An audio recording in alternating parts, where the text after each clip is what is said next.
Hello, Year 11 IB. Today we're looking at 3E exponential equations.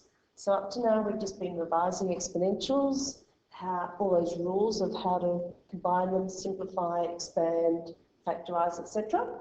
So today we're now looking at equations involving an exponential.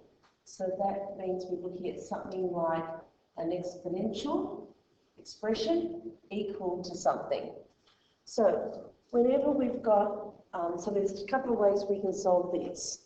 The first one is graphically. So whenever we've got some function equal to something else, we can then solve it on our calculators, in which case we're just simply going to be making our left-hand side the first function and our right-hand side the second function.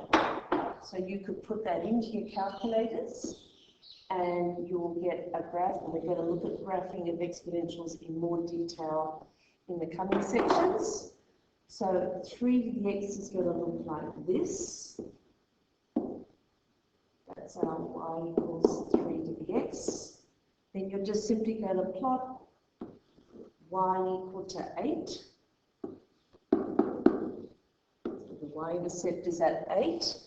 And what are you going to look for? Yes, the point of intersection, and see what x value that comes at.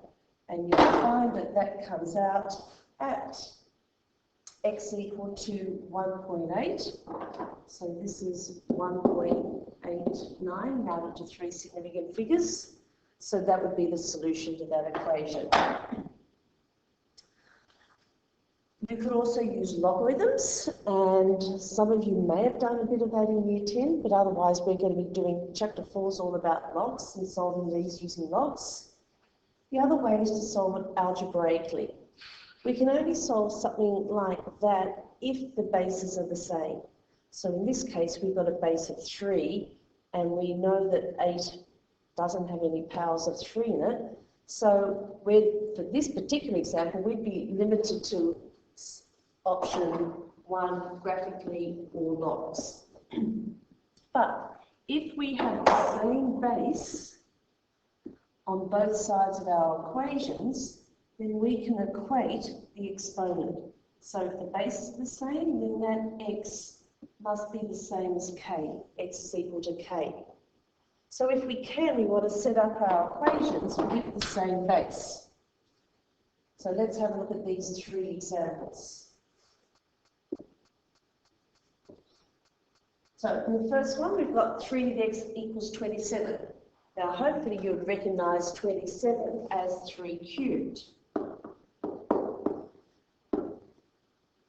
So 3 3 is 9, 3 9 is 27. So if 3 to the x equals 3 cubed, then x must equal 3.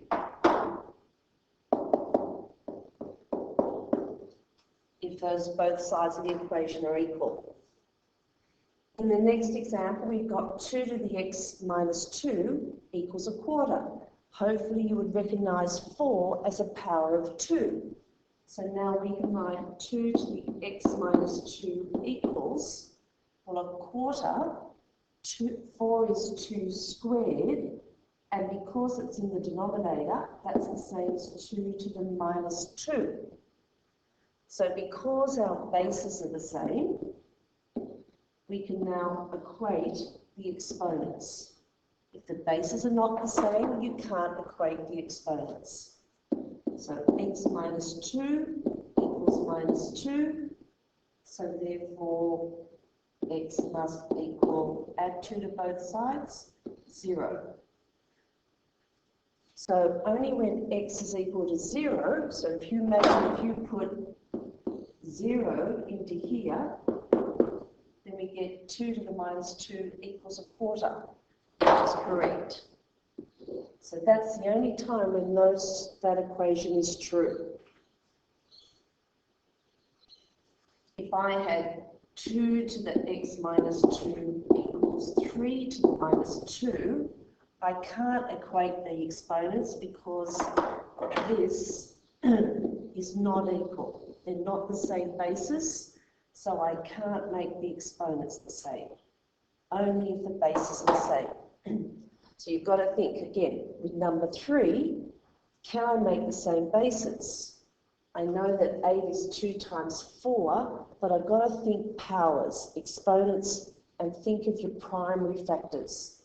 So 8, I can write that as 2 cubed, and I can write my 4, as we did before, as 2 to the minus 2.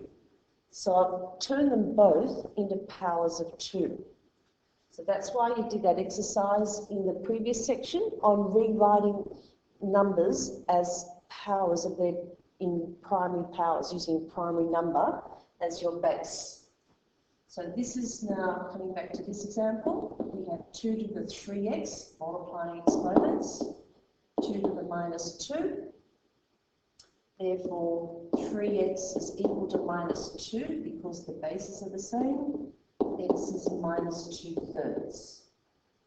All right, so if you put x equal to minus 2/3 back into here, minus 2/3 times 3 gives you minus 2, and we have the left side equal to the right side. Here are some other examples, getting a little bit more complicated. So why don't you pause the video and have a go at these. You've got 4 in this case and an 8. What powers can you work with? All right, so pause the video and let's see how you go with that. All right, how did you go? The quarter, hopefully you turn that into 2 to the minus 2, and then we want 1 minus x. 8 becomes 2 cubed, equating the exponents. Solving that, and you come out with x is equal to 5 on 2. In the next case, hopefully you turned your 2 squared, 4 into a 2 squared. I keep it inside a bracket. Use those brackets to help you avoid mistakes. Then remember you've got to multiply across your bracket if you're taking a power of a power. So again, I use brackets to go 2 times 2x plus 1. Same on the other side. 2 cubed, I want to multiply. Use your brackets to remind you to expand and multiply everything by the 3, not just the 1. So it's 3 minus 3x.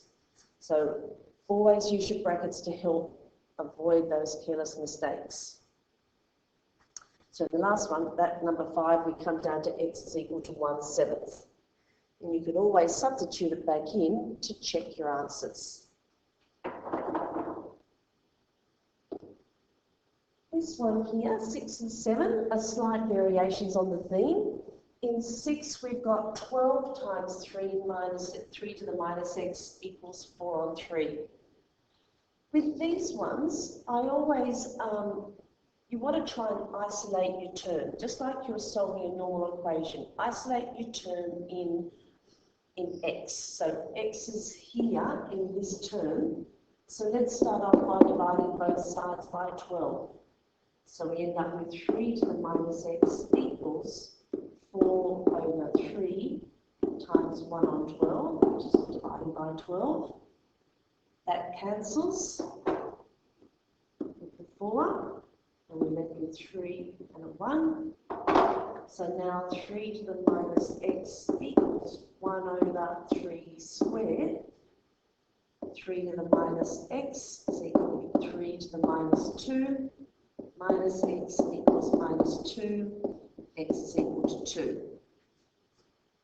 All right, so isolate your term. In example 7, hopefully you recognise that from the last section where you've got a quadratic involving an exponent. So that strategy of turning this first term into 2 to the x squared, see it as a square term, 2 to the 2x or 2 to the x squared, minus 6, 2 to the x, plus 8. Right, you can do that substitution for 2 to the x, but as you do this more and more, hopefully you'll be able to see it without doing the substitution. So what multiplies to plus 8 and adds to minus 4 is minus 4 and minus 2. So we get 2 to the x minus 4. 2 to the x minus 2 equals 0. Split the two terms, or the two binomials.